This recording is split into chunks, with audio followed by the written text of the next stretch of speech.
হে ঈমানদার মুমিন পরহেজগার তুমি আল্লাহকে ভয় করো। কারণ তোমাদের ভিতরে যদি আল্লাহর ভয় না থাকে তোমাদের দ্বারা গুনাহ হবে, তোমাদের দ্বারা পাপ হবে। আর তোমার ভিতরে যদি আল্লাহর ভয় থাকে তোমার দ্বারা গুনাহ হবে না। ছোট্ট একটা উদাহরণ দিব, মূল মাকসাদটা আপনাদের দিকে বলে দিব। আজকের জালসা মাদ্রাসা জালসা, এই উদাহরণটা শুনলে যেটি মানুষ আছেন সেটি শুনেন, উদাহরণটা শুনেন। আর এখন তো 35-37 বাজে 10টা, 11টা অব্দি টাইম আমাকে দেন, 11টা পর্যন্ত বসেন ইনশাল্লাহ। ভাই ইনশাল্লাহ বলেন একবার। এই উদাহরণটা খালি শুনেলেন। আপনাদের এই যে মাদ্রাসা, এটা ছোট মাদ্রাসা, ভুলকি মাদ্রাসা আছে, জি ভাই, ফতেপুর মাদ্রাসা আছে, বুড়িহানে মাদ্রাসা আছে, হলদিবাড়িতেও মাদ্রাসা আছে। মনে করলেন ভুলকি মাদ্রাসা, বুঝাবার জন্য বলছি। আমি পড়ি, আমরা এই 6 জন 7 জন পড়ি, একই ক্লাসে পড়ছি, বুঝার জন্য বলছি। বুড়া মানুষগুলো নাই নাকি যে ভাই, সব চ্যাংরা, সেটা বক্তাও চ্যাংরা, কমিটির চ্যাংরা। তো মনে করলেন এখন একই বুড়া বানিয়ে দিলাম, বুঝার জন্য বলছি। এটা আমার কি হেড মৌলানা, আমরা 7 জন ছাত্র, ভালো করে বুঝেন কথাটা। একদিন ও বুখারি পড়াতে এসছে মাদ্রাসার ক্লাসে, তো 7টা আপেল নিয়ে এসছে আর 7টা চাকু নিয়ে এসছে। তা আমরা গিয়ে আর কি করছি, বুখারি পড়ছি মানে বুঝতে পারছেন তো, আমরা মাইজকুল মুলবি হয়েই গেছি, বুঝলেন কি না? আর কিছুদিন পরে মাথায় পাগড়ি চড়ে যাবে, মানে মাইজকুল মুলবি হয়ে গেছি আমরা। এবার আমরা বলছি যে মুলি সাহেব মাওলানা আমাদের আপেল খেতে দিবেন নাকি? বলছে না, এটা পরীক্ষা করব তারপরে খেতে দিবেন। বলেন কি পরীক্ষা দিবেন? খুব ভালো করে শুনুন। তো হেড মাওলানা ও আমাদের একটা করে চাকু দিয়েছে, একটা করে আপেল দিয়েছে, বলছে নিয়ে চলে যাও, আপেলটা তোমরা কাটবে, এমন জায়গায় কাটবে কেউ দেখতে না পায়, কালকে 7 পিস করে নিয়ে আসবে, তারপরে খাবো। তখন আমরা মুলবি সাহেবের ছাত্র তালবিলিমরা কত ভালো জানেন তো আপনারা, এরা যে কত চালু। তখন আমার মতন তালবিলিম বলছে, আরে হেড মৌলানা সাহেব এ তো মেরা বাহাত কি খেল। চলে গেছি ক্লাসরুম থেকে নিজের রুমে চলে গেছি, হোস্টেল রুমে। হেড মৌলানা বলছে কাটবি কেউ দেখতে না পায়। তখন আমার মতন চ্যাংরা কি করবে, ঘরের দরজা জানলা হুরকা লাগিয়ে কেটেছি, 7 পিস করেছি, কেউ দেখতে না পায়। এর মতন তালবিলিম ক্যাথার তোরে ঢুকে কেটেছে ভাই, কেউ দেখতে পাবে, কত বুদ্ধিমান খালি দেখে লাগে।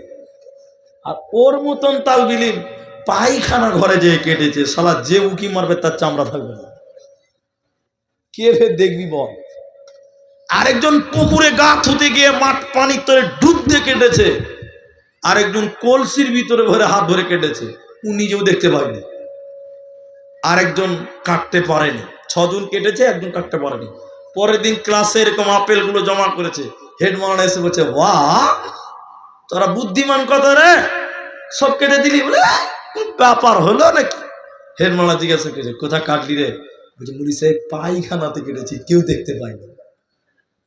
হেড মাওলানা বলছে, তোদের মতন ছেলে তো ইঞ্জিনিয়ার হবে রে, ট্যালেন্ট কত তোদের, তুই কোথা কাটলি রে?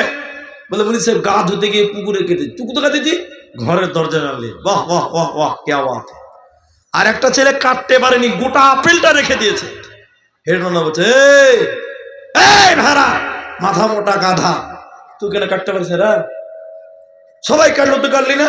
তো বলছে মুলি সাহেব কোথা কাটবো, যেখানে কাটতে দিয়েছি একজন দেখছে। কে রে? বলছে মুলি সাহেব পানির তলে বিসমিল্লাহ বলে যে কাটবো একজন দেখছে। দরজা জানলা লাগালাম, যেই বিসমিল্লাহ দেখছে, কাটতে পারে না। পায়খানাতেও গেলাম, সেখানেও দেখছে, কাটতে পারলাম না। হেড মাওলানা ছেলেটাকে বলছে, বাবা কে তোকে দেখছিল বল? ছেলেটা বলছে, মাওলানা যেখানে কাটতে গেলাম আমার আল্লাহ আমাকে দেখছে, এরই জন্য কাটতে পারলাম না। হেড মাওলানা বলছে, তুই মুলবি হয়ে গেছিস, চ আপত্তি হবে না তোকে, যা। এটাই বুঝাতে চেয়েছিলাম, আল্লাহকে ভয় করো। জঙ্গলে থাকো চাই বাড়িতে থাকো, অন্ধকারে থাকো আলোতে থাকো, কোনো টাইমে গুনাহ করিও না। সর্ব অবস্থায় আল্লাহ তোমাকে দেখছে, কারণ আল্লাহ ঘুমায় না।